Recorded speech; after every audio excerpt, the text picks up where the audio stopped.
reklamasi Teluk Jakarta terus mendapat perlawanan.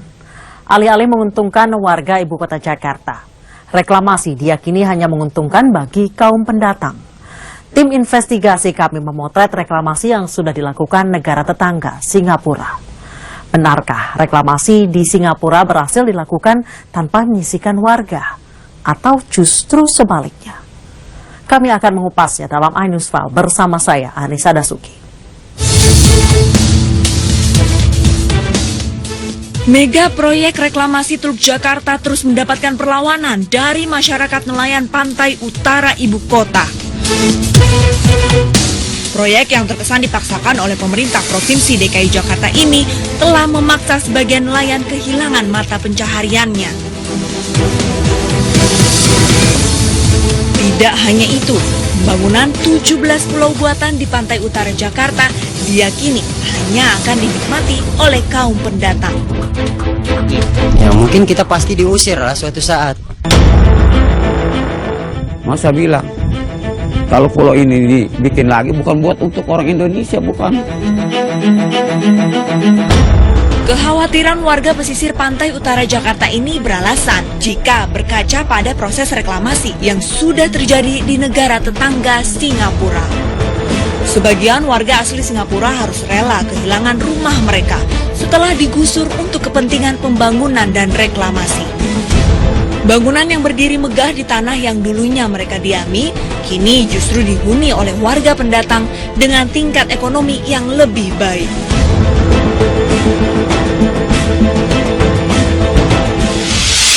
Untuk mengetahui dampak reklamasi terhadap warga asli Singapura, kami pun mendatangi salah seorang warga.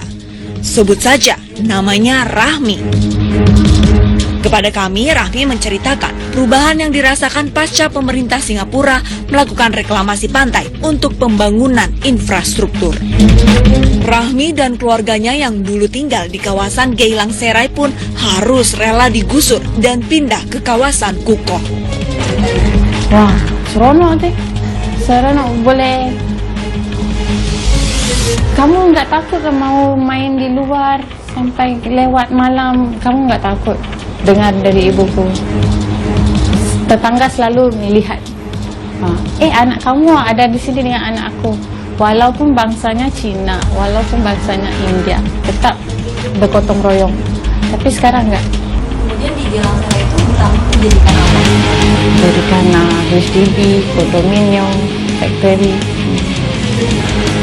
pasar.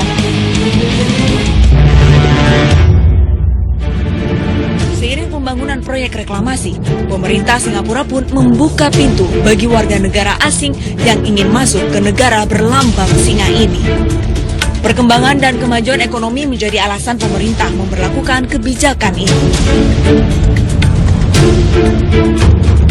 Namun di sisi lain, imbas negatif dirasakan oleh warga Singapura seperti Rahmi. Kemajuan negaranya ternyata tak bisa ia nikmati. Justru ia merasa tersisih di tanah kelahirannya sendiri. Memang happy bila dengar Singapura akan maju. So that means untuk orang bangsa kita pun akan maju. Tapi expectation ya. Tapi bila sudah naik, sudah lawa, expectationnya hancur. Pasal mereka panggil orang expect. Jadi untuk orang Melayu kita untuk grow amat sukar lah. Pasal kerana kamu panggil orang lain, kamu tak kasih peluang pada orang kamu sendiri. Kamu tidak kasih peluang pada orang Melayu sendiri. Tapi kamu mau jalan singkat, mau pendapatannya cepat, kamu panggil orang lain. Kondisi serupa juga dirasakan oleh warga Singapura lainnya. Kami bertemu dengan Rohana, wanita berusia 58 tahun yang berprofesi sebagai tenaga kebersihan. Reklamasi yang dijalankan pemerintah juga ikut mengubah kehidupannya. Kebijakan ini memaksanya untuk angkat kaki dari tempat tinggalnya. Rumah-rumah yang susun itu ya, Rumah pangsa. ya. Itu gimana rasanya dipindah dari kampung yang mungkin kita tetanggaan Melayu terus akhirnya dipindah? Macam yang ada suka, yang tak suka lah. pakai rumah-rumah pangsa tu campur lah, Melayu, India, Cina, campur lah. Kehilangan ini kan tetangga-tetangga. Kehilangan tetangga yang kita berjiran yang baik-baik, semua berpisah-pisah lah. Yang ada jumpa, yang ada mau tinggal dekat-dekat, jumpa. Yang saat itu tidak suka dipindah itu biasanya kenapa Kak saat itu? Suka tak suka mesti mau pindah juga. Siapa tempat tu sudah diambil government, sudah dia mau naikkan pangsa, office ke, rumah pangsa ke, kita terpaksa pindah lah. Terpaksa dipindah karena mau dibangun. Dibangun tempat tu, mau dinaikkan, terpaksa pindah. Kebijakan reklamasi dan adanya para pendatang di negeri ini juga membuat ketimpangan ekonomi. Sejumlah warga Singapura harus kehilangan pekerjaan dan terpaksa beralih profesi. Yang kehilangan pekerjaan saat ini mungkin mereka bekerja di kampung. Terpaksa cari kerja yang lain lah. Cari kerja yang lain.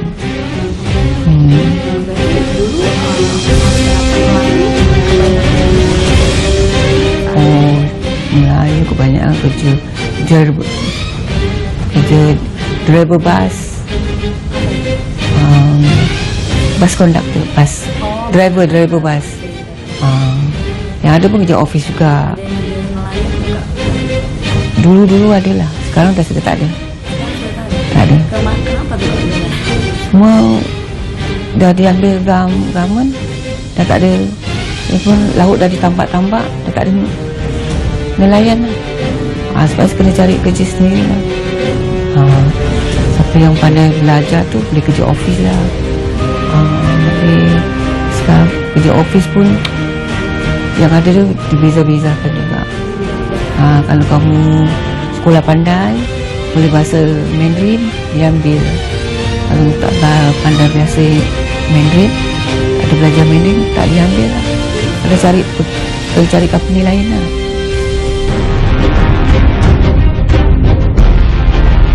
Cerita Rahmi dan Rohana bisa menjadi gambaran bagi nasib warga pesisir utara Jakarta.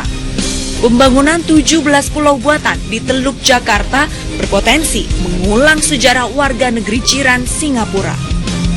Lantas, seperti apa kehidupan warga pesisir utara Jakarta setelah proses reklamasi mulai berjalan? Saksikan di segmen selanjutnya.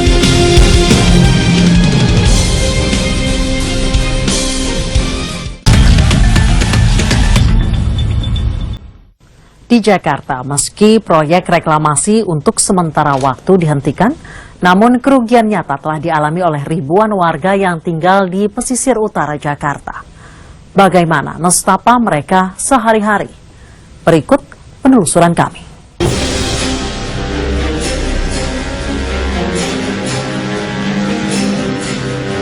Kisah Rahmi dan Rohana adalah sisi lain dari gemerlap reklamasi Singapura.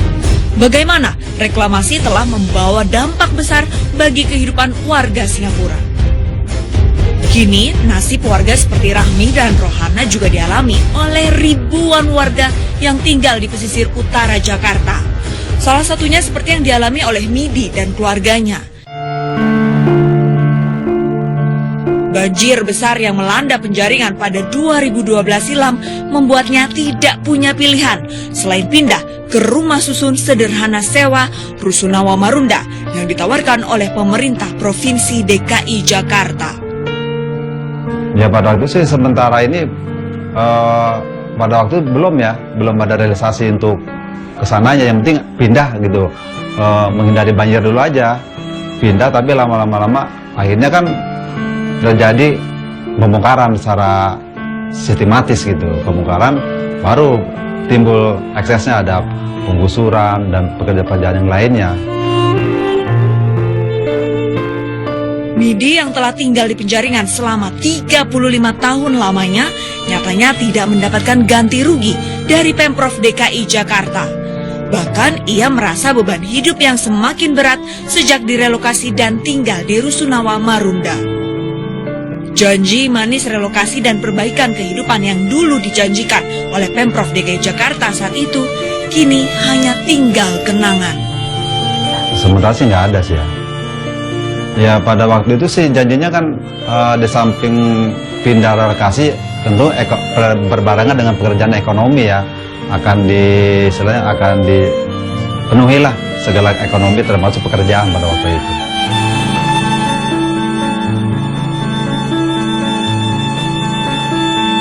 Hampir 5 tahun sudah Midi menghuni Rusunawa Marunda. Untuk mencukupi kebutuhan hidup keluarganya, Midi bekerja sebagai pengemudi di salah satu perusahaan swasta di daerah Pluit, Jakarta Utara. Untuk mencapai tempat kerjanya, setiap hari Midi harus menempuh perjalanan menembus kemacetan ibu kota sejauh 23 km.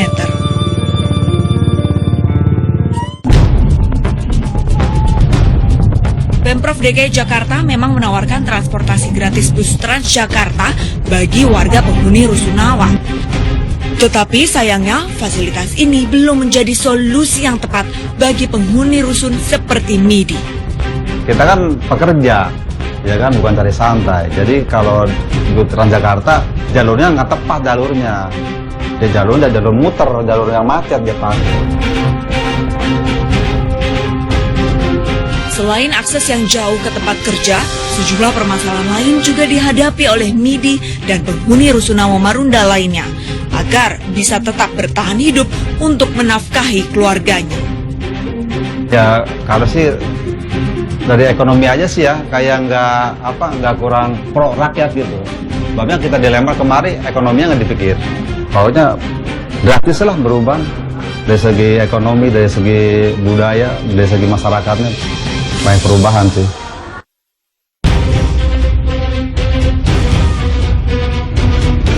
LBH Jakarta mencatat selama tahun 2015 terdapat 113 penggusuran yang dilakukan pemerintah Provinsi DKI Jakarta. Wilayah penggusuran terbanyak tersebar di Jakarta Utara dan Jakarta Timur. Masing-masing terdapat 31 kasus penggusuran. Sementara di wilayah Jakarta Pusat terdapat 23 kasus penggusuran. Wilayah Jakarta Barat dan Jakarta Selatan masing-masing dengan 14 kasus penggusuran. Lebih dari 8.000 kepala keluarga menjadi korban kebijakan Gubernur Basuki Cahayapurnama. Sementara di tahun 2016, pada periode Januari hingga Oktober, tercatat tidak kurang 30 kasus penggusuran terjadi di ibu kota. Dari 30 kasus penggusuran ini, salah satu kasus yang tergolong besar dan menyita perhatian masyarakat dan media adalah penggusuran di kawasan Pasar Ikan, Penjaringan, Jakarta Utara pada April 2016. Tidak kurang dari 4.000 kepala keluarga menjadi korban kebijakan Pemprov DKI Jakarta. Ya sih, karena menyesal sih belakangan ya. Menyesal nanti kalau tahu gitu sih mungkin kita bertahan di sana gitu. Karena posisi sekarang kan jauh.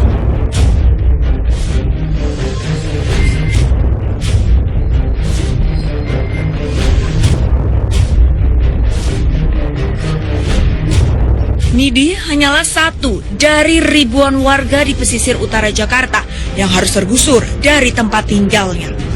Bahkan dampak kerusakan lingkungan akibat proyek reklamasi pulau juga sudah dirasakan secara langsung oleh nelayan seperti Rokili.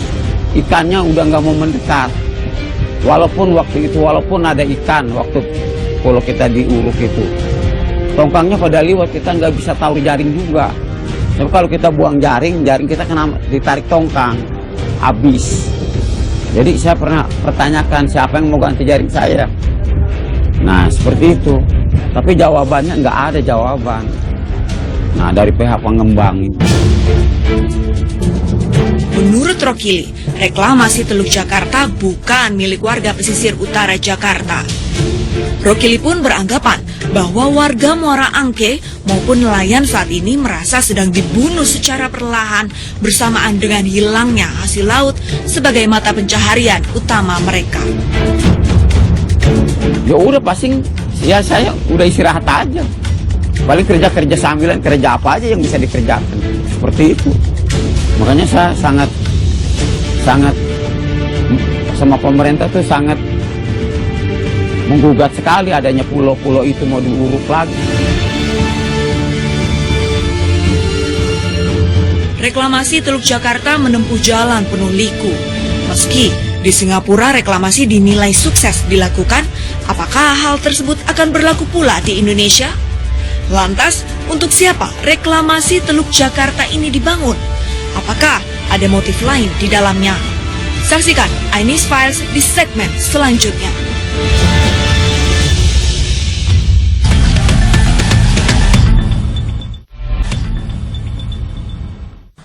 Sejarah reklamasi di Singapura seharusnya menjadi pelajaran penting bagi pemerintah Provinsi DKI Jakarta.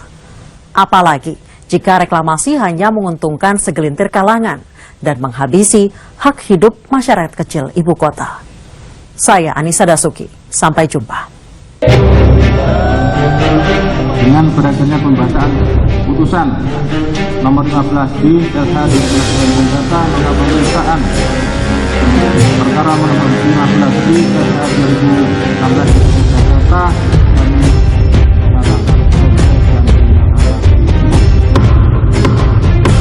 Inilah putusan Pengadilan Tata Usaha Negara yang mewajibkan pencabutan surat keputusan Gubernur DKI Jakarta nomor 2269 tahun 2015 atas izin reklamasi sekaligus penghentian aktivitas pihak pengembang di Pulau F, Pulau I, dan Pulau K. Ada 4 hal yang menjadi pertimbangan hakim saat memutus perkara reklamasi Teluk Jakarta ini. Pertama, gugatan ini masih dalam tenggang waktu yang berlaku dan tidak memiliki batas waktu atau kedaluarsa. Kedua, kerugian sangat nyata dialami oleh para nelayan dan warga Muara Angke, Jakarta Utara. Ketiga, pihak tergugat bukanlah pihak yang berwenang menerbitkan izin reklamasi karena wilayah tersebut merupakan wilayah strategis nasional. Dan keempat, melanggar perundang-undangan yang berlaku, yakni Undang-Undang Pengelolaan Wilayah Pesisir Lingkungan Hidup. Menanggapi hasil putusan Pengadilan Tata Usaha Negara yang mencabut pemberian izin reklamasi ketiga pulau tersebut, pemerintah Provinsi DKI Jakarta mengajukan banding. Banding, kita pertimbangan untuk mengajukan banding dan sedang menyiapkan memori untuk banding.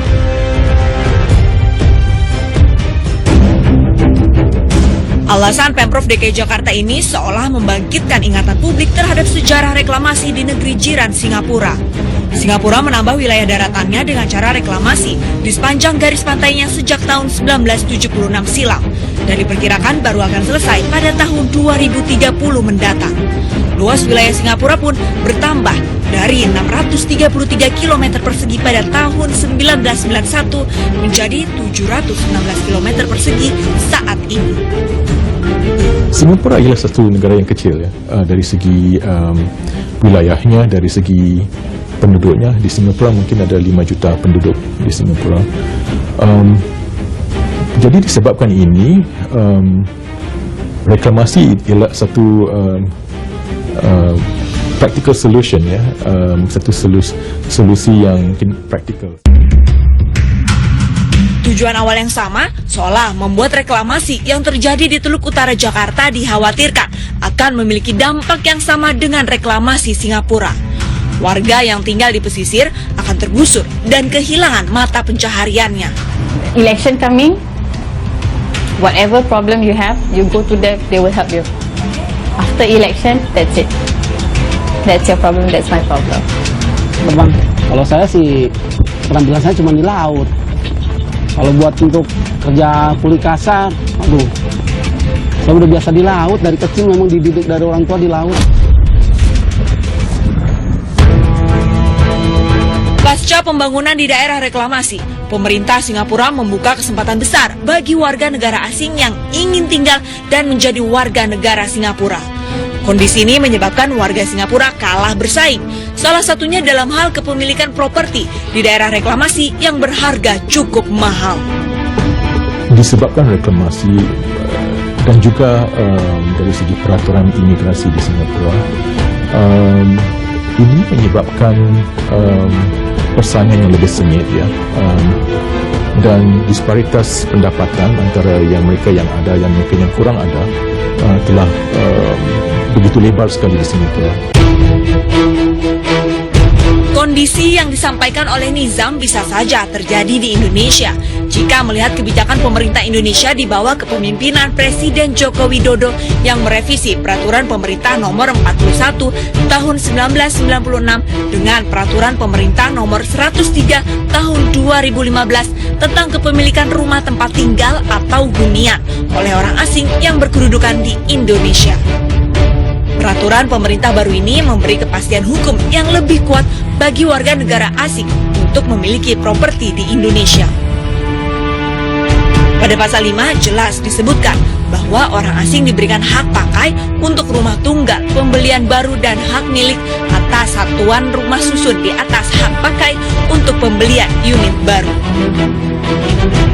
Selain bisa mendapatkan satuan rumah susun dengan hak milik, warga negara asing juga diberikan kesempatan memiliki rumah tunggal dengan hak pakai selama 30 tahun. Bahkan jika masa waktu hak pakai telah habis, WNA juga bisa memperpanjang hak pakai selama 20 tahun sesuai kesepakatan dengan pemegang hak atas tanah. Peraturan pemerintah nomor 103 tahun 2015 ini akan membuat warga negara asing bisa dengan bebas memiliki properti di wilayah reklamasi. Fakta harga properti yang mahal di daerah reklamasi inilah yang membuat pengembang mulai melakukan pemasaran ke luar negeri. Hal ini terlihat dari munculnya video ilustrasi yang dibuat oleh salah satu perusahaan properti. Video yang mempergunakan bahasa Inggris dan Mandarin ini diduga kuat menjadi bagian penjualan properti di pulau reklamasi ke luar negeri. Cara paling gampang untuk menilai bahwa rakyat Jakarta itu tidak akan bisa mengakses pantai mereka lagi setelah diambil alih menjadi kawasan reklamasi, itu contoh paling gampang dikatakan sendiri oleh gubernur dan penasihat intelektualnya begitu bahwa kawasan reklamasi itu kawasan upper middle class. Jadi kawasan di atas middle class yang per meternya aja itu bisa 35 sampai 40 juta ya per meter. Dan yang paling kecil itu ya tipenya itu dijual dengan harga lebih dari 4,5 M begitu ya. Bangunan proyek reklamasi itu melanggar prinsip ideal kota, prinsip sosial, keadilan sosial. Karena tidak ada keadilan, malah memperbesar, memperlebar jurang kelas begitu. Sejarah reklamasi negara Singapura yang akhirnya menggusur warganya dan menimbulkan kesenjangan sosial seharusnya menjadi pelajaran penting bagi pemerintah Provinsi DKI Jakarta. Apapun alasannya, pembangunan dengan merusak lingkungan dan mengorbankan masyarakat jelas tidak diperbolehkan. Terlebih lagi jika reklamasi Teluk Jakarta ini hanya menguntungkan segelintir kalangan saja.